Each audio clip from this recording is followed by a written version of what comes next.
Two very short speeches, so obviously no politicians in that lot then.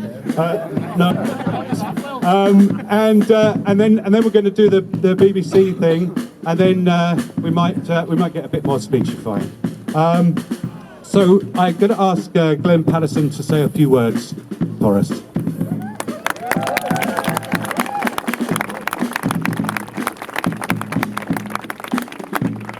I'm not actually going to say them, I'm going to read them. Is that okay? Thank you. The Decan Minister interviewed on the Art Show last Thursday. When she was asked by Mary-Louise Muir what she thought was important at this moment for the arts, she said that people don't see it as another whinge. With respect, Minister, this isn't a whinge. This is the voice of cold fury.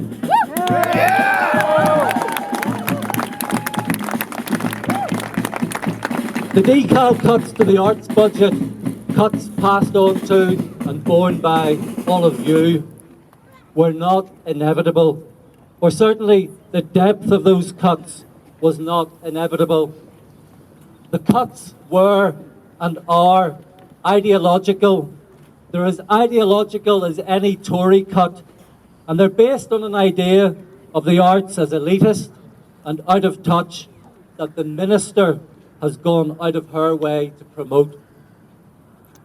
We know this because it came to light last week that the Minister has, over the past couple of years, found money in the budget for a particular funding programme that has no application form, no dedicated web page, no email address, and which in the current financial year had allocated its £200,000 a full 5 months before the closing date for applications, for which, of course, there was no actual form, no web page, no email address.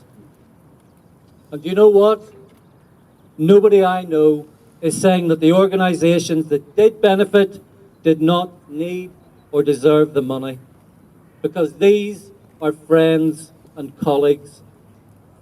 They are saying that in a sector characterised by low pay, a sector in which jobs are now on the line, everyone deserves the same opportunity to compete for what money is available. The arts are not divisive. It is the current arts policy and the rhetoric that accompanies it that divides. There is no surer way to turn people away from the arts than by telling them that the arts are not for them. We, all of you, are being made an example of by the Minister. The Minister also said in that interview with Mary-Louise, she referred to certain snide comments made about her. And I've absolutely no desire to make this personal. It's our system of government. In fact, so personal, I don't want to make it personal. I want to see the Minister on Thursday at the Linen Hall Library Readathon. I'd like to see all of you there as well, if possible. I don't want to make it personal. It's our system of government that makes it personal. Ministries have become fiefdoms, which I'm a little sorry to say does not, by analogy with kingdoms and princedoms, make our ministers fiefs. It does.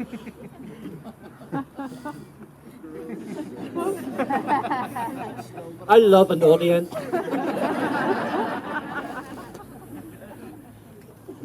It doesn't make them fiefs, but it does make them impervious to anything but criticism from within their own party hierarchy. So I'll broaden this out. I'll ask the Minister's party, is that how you view the arts too? And if it is, then I would ask voters all across this island to take note. The arts matter. The arts cuts matter. The manner of the arts cuts should matter to everyone. Just before I finish, I just want to go back to that whinge that the Minister mentioned. Being a writer, the very first thing I did when the interview was over on the art show was I went to the dictionary to look up the etymology of the word whinge.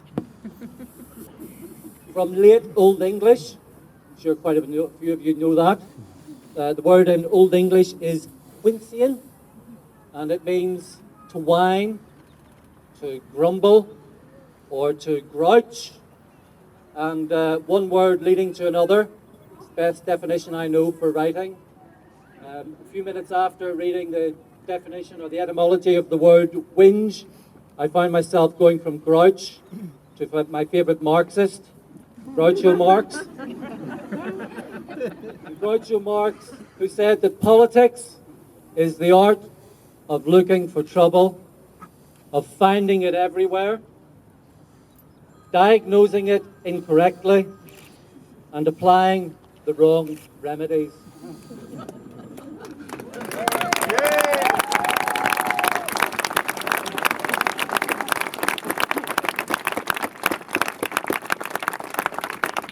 I've overstayed my welcome. I am proudly wearing my Groucho badge today. Minister, your diagnosis is incorrect, and your remedies run the risk of harming more than one generation here.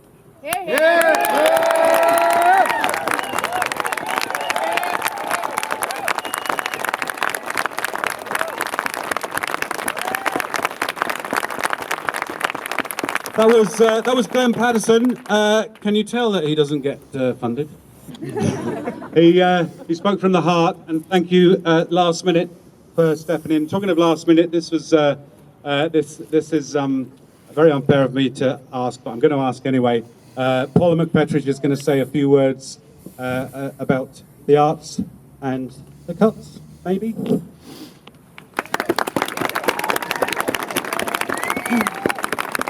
Talk about last minute. I was asked to do this about 30 minutes ago. I'm also going to read because it stops me pointing my finger. It is important that we stand together as a sector, present a unified voice.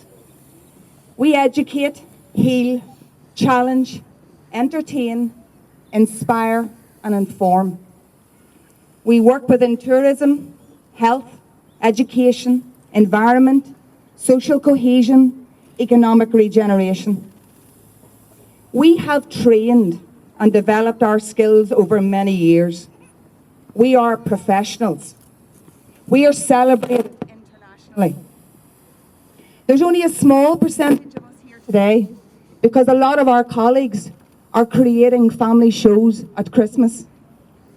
There are a lot of our colleagues are out there because this is one of our busiest periods.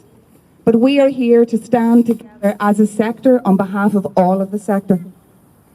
We all run viable businesses, both as organisations and individual creatives. We represent value for money. Now, we're not naive. We know we're in a period of economic instability and tough decisions have to be made.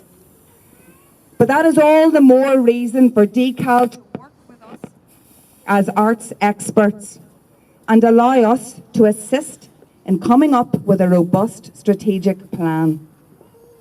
We want to be treated fairly. We want our fellow citizens to be treated fairly. The arts spend per head of population here is 40% lower than anywhere else. Is that the type of society we want to live in? No! Our minuscule arts budget has been cut by 20% in 1 year. The impact of this has been catastrophic, and the cuts keep coming, including in year. Shows have gone, practitioners are leaving, outreach programmes have been slashed, Barriers to art access and participation are rising. They're not falling. We have been through enough as a society. We want to promote equality. This mic's going to do my head in. We want to promote equality, tackle poverty, and address social exclusion in creative ways that work. We want to work with the department to ensure a proactive... We can hear you without it. Yeah, can you? Okay. We want to work with the department to ensure a proactive, long-term, informed arts agenda that is included within the programme for local government.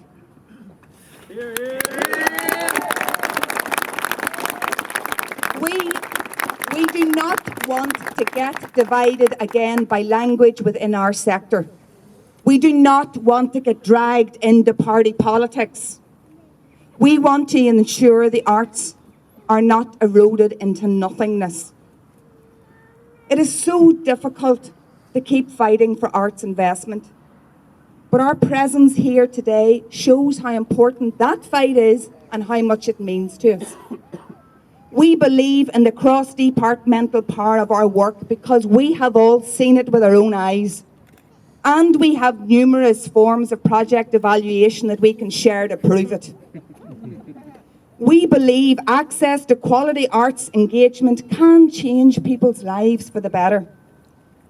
So finally, we want to work with government to ensure future generations do not lose out. We want to work with government to develop a plan for arts investment going forward. We do not want to live in a cultural desert.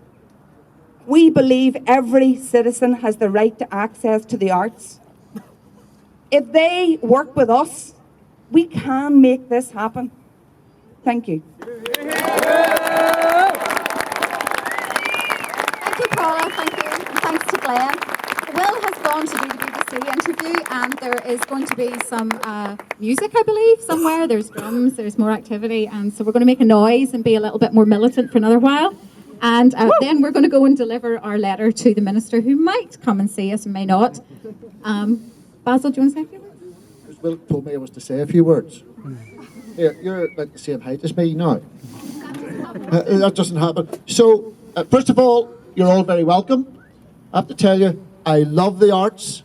I believe in the arts. I would be in the arts, except I've got no talent. In fact, that's what they say politicians are all about, isn't it? What's that? I wouldn't earn enough money. You're probably right. You're probably right. So let me tell you, I'm going to be really brief on this. That I was involved with you coming up. I've let people know that you're here. We're going to do a number of things this afternoon. One of them is there are questions to the Minister for Culture, Arts and Leisure. And I happen to have one of the questions. So I will be asking her, has she read your open letter? Right, so you'll get your question put. At least those people over there liked it. The next thing is, some of you will already know this, but if you want to come in past these gates, you are invited. You can come in and sit and watch. If you've got time, some people have already said they're coming, sit in the gallery and watch how she answers the questions. And you never know, when she comes out, we might just be able to ask her herself. So I think that would be a good thing if you can turn up. The final thing to say in this, because we've heard a number of speeches, and I can tell you that you have been surrounded by a lot of party members here. Independents, Green Party, the DUP, Sinn Féin, SDLP, the Alliance Party. Have I missed anybody? What? Oh yes, NI21's here. Yes, we're here. But actually they're all here. I can tell you that the committee are really interested in the crisis that is affecting arts. We understand it. We had a great presentation from Will and 2 or 3 other people come along and said, this is how it affects us. And I can tell you this, it's not for me to say because other parties will be bringing it forward, but there is lots of issues about the funding of arts which will be uncovered and revealed on Thursday. We will deal with the issue, you will see it sorted out, and we thank you all really very much for coming here. Join me inside when this is all over. Thank you. Thank you, Basil. Thank you very much. I would like to just sort of reiterate what was said. I think Paula was saying it, but we don't think that the arts should be treated as a political football. This isn't about politics. This is much, much more important.